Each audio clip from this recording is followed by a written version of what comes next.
How you doing, everybody? It's Wardy here, and we're back at it with our latest Big Mets update segment, February 3rd, 2025, this Monday. Hope you all had a tremendous weekend, because outside of the groundbreaking Luka Doncic news, which had the complete sports world turned upside down, I think we all had ourselves pretty good weekends. At least I know I did. And as we get into our segment today, folks, not only are we going to further deep dive what A.J. Preller and the Padres are demanding from teams like the Mets in particular, in a trade that would send Dylan Cease or Michael Kane the Mets' way.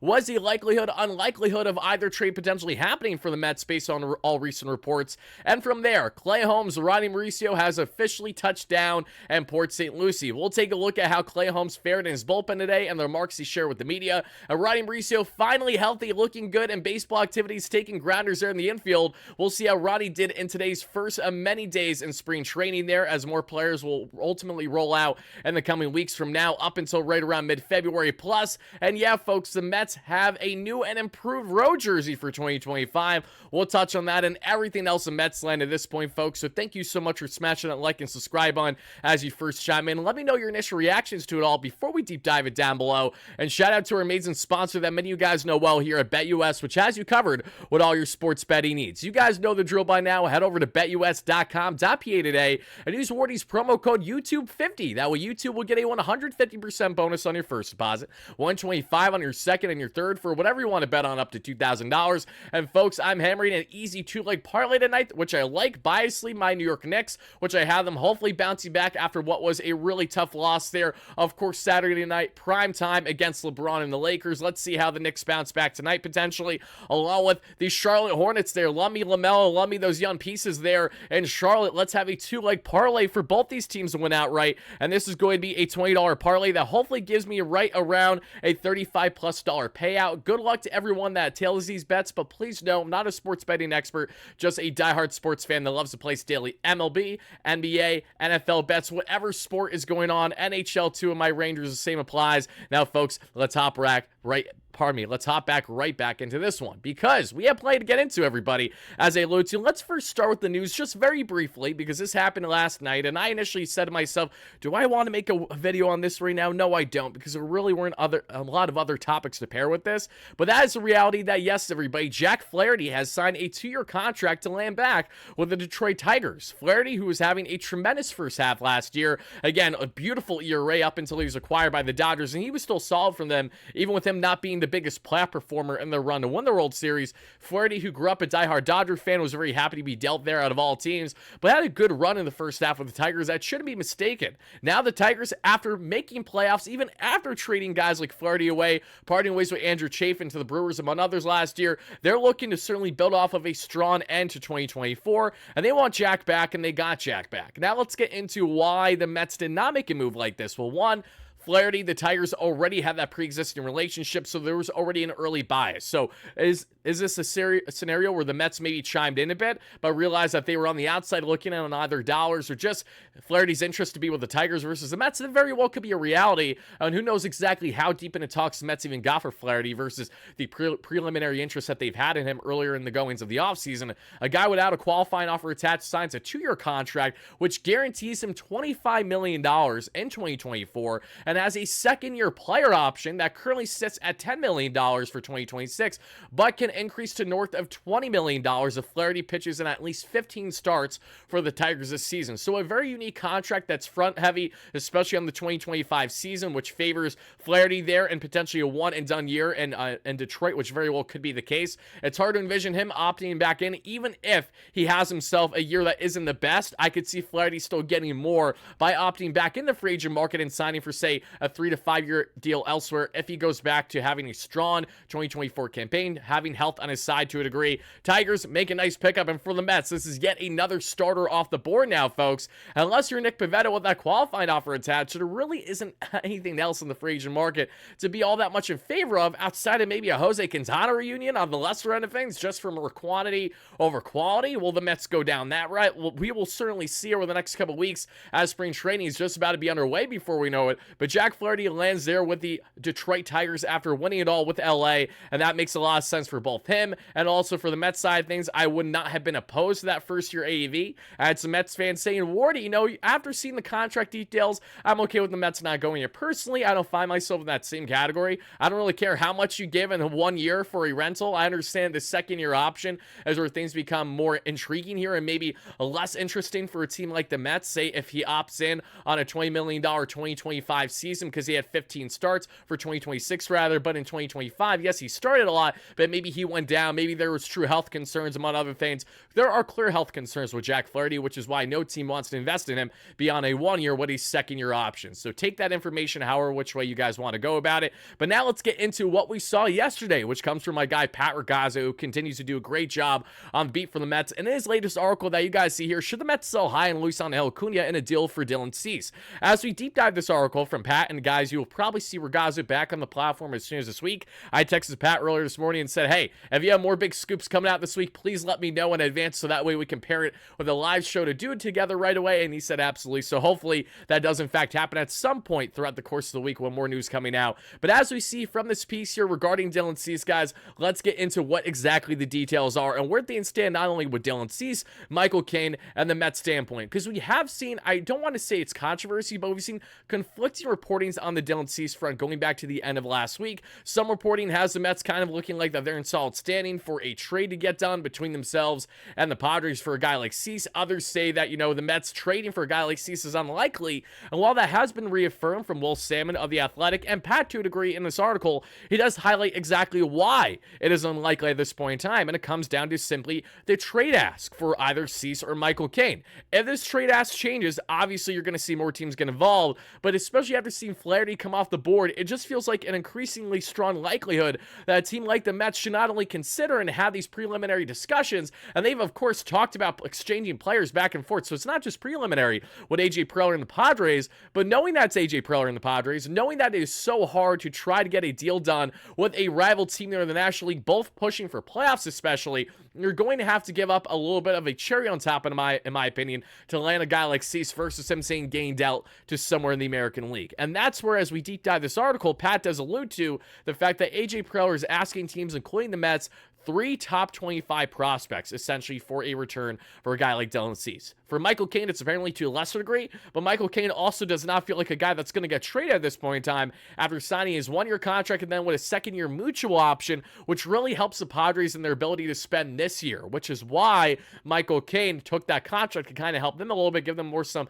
financial flexibility with their limited payroll right now, while still wanting to be a Padre. So Michael Cain, I don't foresee getting traded until earliest trade deadline at this point in time, and that's if the Padres are sellers at that point. And now that Jack Flaherty's off the board, this also increases the likelihood for the Padres to only want to trade at absolute most one starter, because the belief from John Heyman of the New York Post going back to late last week was that should the Padres trade one of Flaherty, or one of Cease or one of Cain, that would mean that they would pivot to a Flaherty or a Pivetta in the free agent market. Can they still do that for Pivetta now? Yes, but it feels less likely given his qualifying offer attached. And Cease, who had a tremendous 2024 campaign that you guys see from the numbers down below, a chef's kiss K to walk ratio, the big question is, how much are the Mets willing to shell out the prospect capital it'll take for someone like Dylan Cease? Which is exactly why both Salmon and Pat Regazza have been under the belief that right now it's hard to envision, right? Especially with AJ Preller apparently having more of an intrigue with a guy like Luis Angel Acuna versus other prospects, not only what the Mets can offer, but versus what other farms can offer,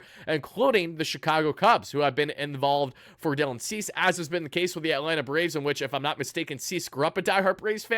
So all the more reason to make sure that Cease doesn't land with the Atlanta Braves, right? They've been attached to him for 3+ years now in trade talks with the White Sox. They want Dylan. Dylan knows that he would thrive in Atlanta, and we have to do everything in our power to make sure he either stays in San Diego, gets traded to the American League, or comes to the Mets. One of those 3 scenarios needs to happen. I hope it's the latter there, the final one, because how the Mets can get a trade done for Dylan Cease is very much in the realm of possibility, but how far is David Stearns willing to go there for a lot of prospects that he himself didn't draft? I allude to this all the time, but let's not forget, this is not the Billy Epler ran Mets, so this is not the same Billy Epler who acquired Luis Angel Acuna for Max Scherzer. This is not the same guy who acquired Drew Gilbert and Ryan Clifford for Justin Verlander, nor is he the guy that's been drafting in the first couple years under Cohen. Not AJ Preller. David Stearns has been in the mix here for only a year, so his pre-existing thoughts and opinions on the prospects I've seen over the past year are maybe not to the same magnitude as an Epler, knowing he doesn't need to save face as much about guys just needing to pan out because we acquired them or we drafted them. Not the case here with David Stearns, and while Acuna was an absolute lightning rod for the Mets in the lineup down the stretch when Lindor went down with injury in 2024, Acuna would absolutely be the key piece of the puzzle more than likely in a trade for Dylan Cease. And if you're the Mets, if you pair that with, say, one of a Jose Butto or a Tyler McGill, again, a lesser starter, more on the back, hopefully more of a McGill type, a Canning type than a Butto, because I really like Butto, obviously, to keep him in the bullpen, and then a lesser prospect there, maybe more in the 20 to 25 plus category, so maybe you didn't have to give up 3 top 25 prospects, but one that's in the top 10 to top 12 range in Acuna, a controllable pitching piece, and then a prospect to a lesser degree. It's interesting to see how compare or contrast that would be versus other teams going after Dylan Cease in the trade market right now. Would that be the best offer on the table for someone like Cease where we have time to still extend him? That's why he's going to come out of Cane's ransom right now. That's why it's hard for AJ Preller and the Padres to part ways with someone like him right now versus, say, going all in at the trade deadline if they're going to be sellers and parting ways with him then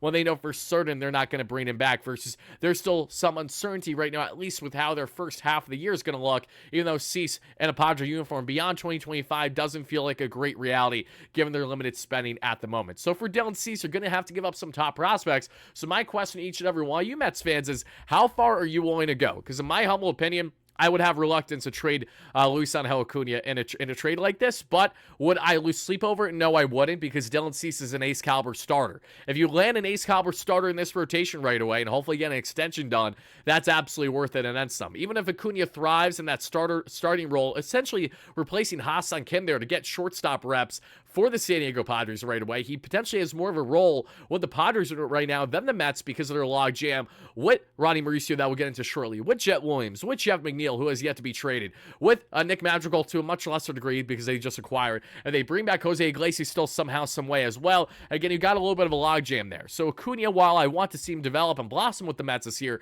as Mendy said himself as I was beside him in the media room a week ago at Amazing Day Fan Fest, he stated how he's going to have a big role for us in 2025. That can only happen if he's on the roster, Mets fans. So my question to each and every one of you is, are you for or against potentially parting ways with Luis Angel Acuna if it means that you will land an ace caliber starter and Dylan Cease to pair with Manaea, Senga, Peterson, Holmes, and everyone else that we have in company in this rotation?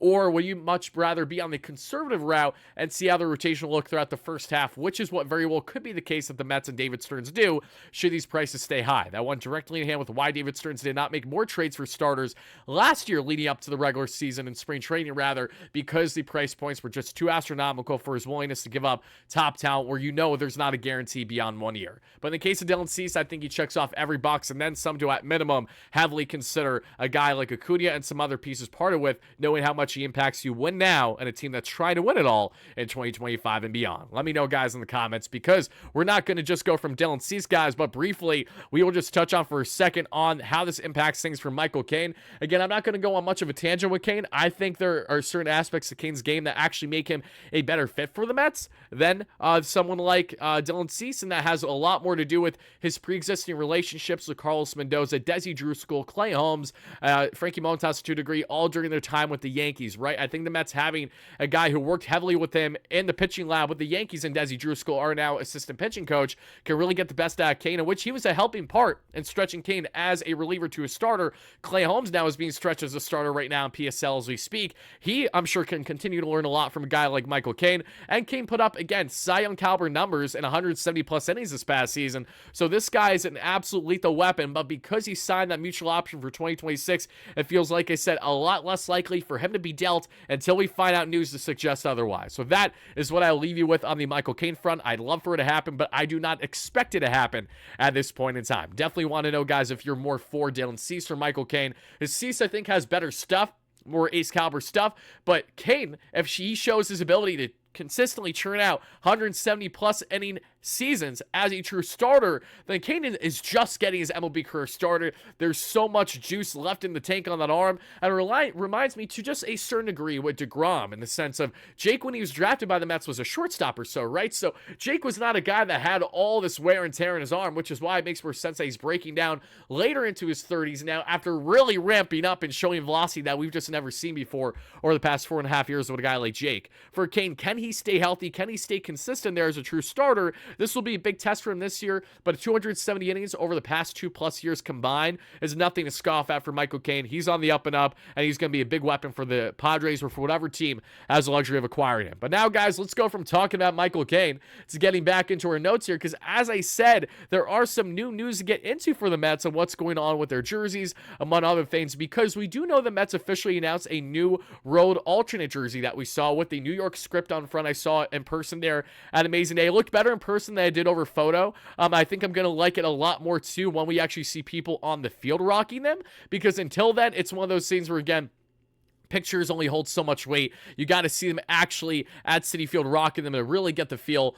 But as you guys can see here, and shout out ABK Sports Jersey for mocking this up, and also shout out Mojo Sports Mets for initially tagging me in this. I posted this on yesterday on our X account with north of 70,000 followers, so hit us a follow there on X, guys, at the WardyNYM if you haven't already. But this is the new Mets mock-up, guys. What's very interesting about these jerseys versus the original Road Grays is that, one, you guys can see at the collar and on the sleeves, and it might be hard to see in this photo, but you actually see on the side pants, on the side of the pants there, we now officially have, blue, orange, blue piping, and I absolutely love it. This gives off more of a 70s vibe. This gives me more of an old school vibe for the Grays, which I absolutely love. It gives me more of the 70s look, and the only thing that's really missing is the New York font on the front. If that were these, I think they would be chef's kiss, even better. Really retro look, but a beautiful mock-up also made by Mets Design on X, which you guys should definitely follow. Big follower of mine. Shout out to him. He came out with this sick Juan Soto design earlier that he made himself, and you guys can see how Juan Soto has the orange and the blue piping there on the side of the pants. It's those little details I think will go a long way. These jerseys look sick, and I also really, really like the collar. The collar, that really exaggerated collar there with the orange popping out there and the piping. Should Soto especially rock that type of turtleneck in April and May, oh my god, that's gonna look clean. Vientos, who usually rocks a turtleneck, same applies. Lindor too, guys. This is gonna be really clean. It won't be a drastic difference, but the Mets Road Grays right now look too simplistic. They look not sloppy, but they look like someone just threw something together without even really putting a lot of effort in. These little details go such a long way, which is why there's now been rumblings, everybody, of the Mets supposedly bringing back the white piping for their black jerseys for 2025. I can't confirm nor deny that at this point in time, but what I will tell you is that if that is in fact the case, then they absolutely did things right, because all you need is the white piping, the black jerseys, and they're 10 times better than what they currently are. In the case of the ones they presented at Amazing Day, I think the same apply with those road blues with the New York font. But these as well, just those little details from the pants to the collar and everything else in between, I think that'll go a really long way for looking nice and appealing for a Mets team that's excited to do big things here, hopefully, and starting in 2025. Now let's get rid of this Michael Cain graphic, and let's get into the final remarks, maybe why you guys clicked on this video here, which has everything to do with Clay Holmes and Ronnie Mauricio, folks. So let's take a look at Clay today.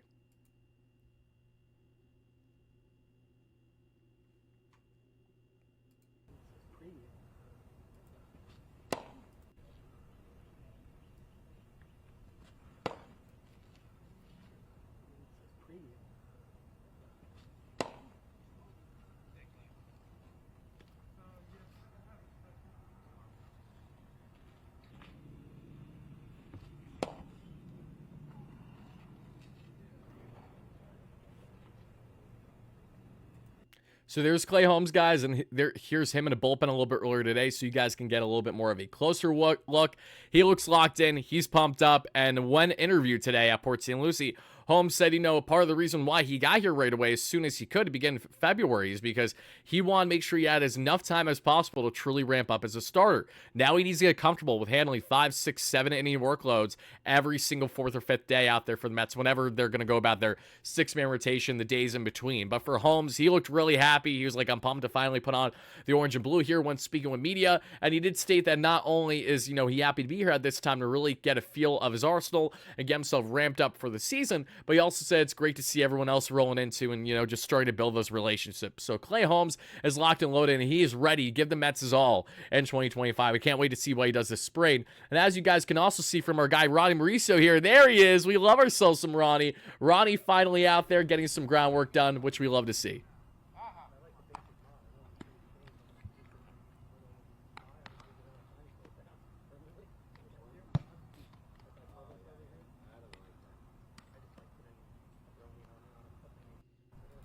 All right, guys, and before we talk a little bit more on Ronnie, I did want to make note that actually, as I'm recording this, Reed Garrett just had an interview posted with SNY Mets for you guys to check out and on their YouTube channel, and he was making note that he's been working heavily on his four-seam fastball this offseason.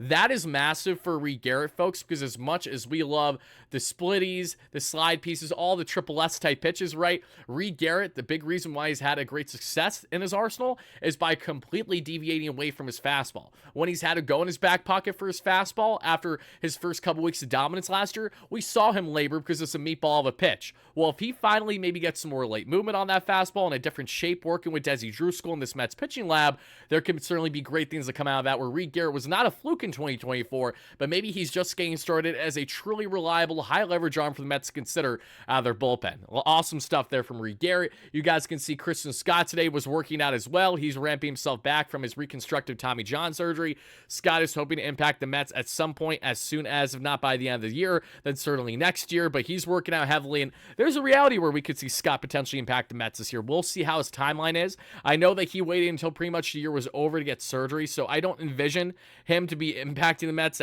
until sometime really towards the end of 2025. But if he does, that would certainly be a plus, and it should have happened prior. I'm not going to be complaining as long as he's not rushed. So Christian Scott, Reed Garrett, Ronnie Mauricio, Clay Holmes among plenty in attendance here. But to emphasize Ronnie a little bit further, which I really want to do, guys, because I think he deserves a discussion. Before we do, though, this is the Mets' new official spring training 2025 hat, and I gotta say, I'm not a flat top guy. If you guys haven't noticed that, I love more the trucker style because I have such a big melon. I just think a flat top makes my head look 10 times wider than what it already is. I like these kind of styles, but this design is sick. I've seen this kind of Mr. Met glasses look before, and I think it's absolutely fantastic. I cannot wait to see the Mets rocking these throughout spring training. Let me know on a scale 1 to 10. How much do you guys like or dislike these new Port St. Lucie 2025 Mets spring training hats? Again, I think they're pretty clean, guys. But now what I'm going to defer to is I'm going to show you guys something that makes me happy. You want to know what makes me happy? It's the thought of Ronnie Mauricio in this Mets lab again in 2025.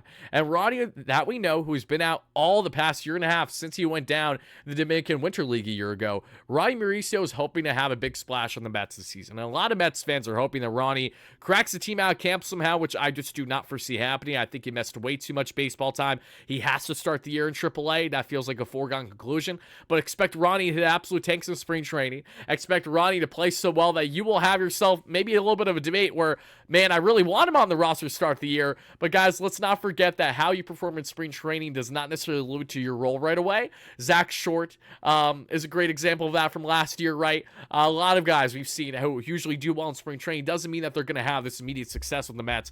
And Ronnie, who's had his sample size, who's had some home runs, who's had some solid contact and OBP ability up until, things really went sour at the end of 2023 when no one cared because no one wanted to play games because we knew we weren't going anywhere, which I understand.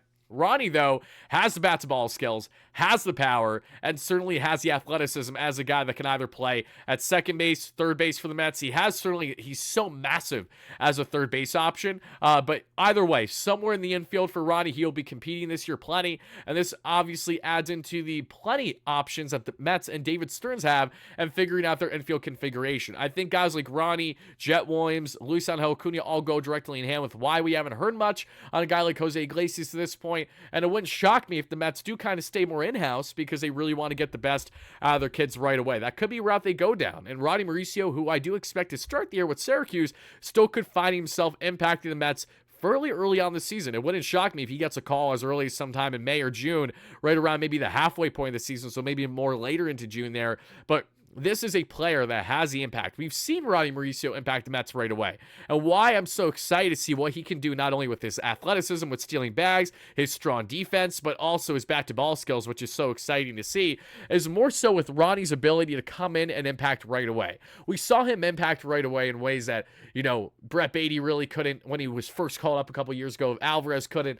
Vientos, to a degree, could. But Ronnie right away made an impact. And I haven't seen a guy make an impact right away outside of Ronnie than Luis Angel Acuna. So, and Acuna did it brilliantly, right? So, I think, this is not just a Dominican, Venezuelan, Puerto Rican connection going on with these players. I love the vibes, obviously, but I think this has a lot more to do with Ronnie's ability to just gel well and be able to handle a big moment in Queens, especially right away. Look at that towering shot he just ripped in the highlights. Again, this is the Ronnie Mauricio effect. We know he has the power. We know he has the athleticism. He just has so much raw tools and ability, and that this is a massive year for the Mets and their development program, headlined by their new hires that they made with Andy Green and others the past couple years, to really see whether they can get the best out of Ronnie Mauricio and what is hopefully going to be massive in 2025, not only for himself, but for Acuna, for Jet Williams, and for a lot of the other youngsters there in the minor leagues. So guys, let me know, what's your excitement level for Ronnie Mauricio among plenty others that we're going to talk about throughout the entire spring training build-up from now up until regular season games officially begin there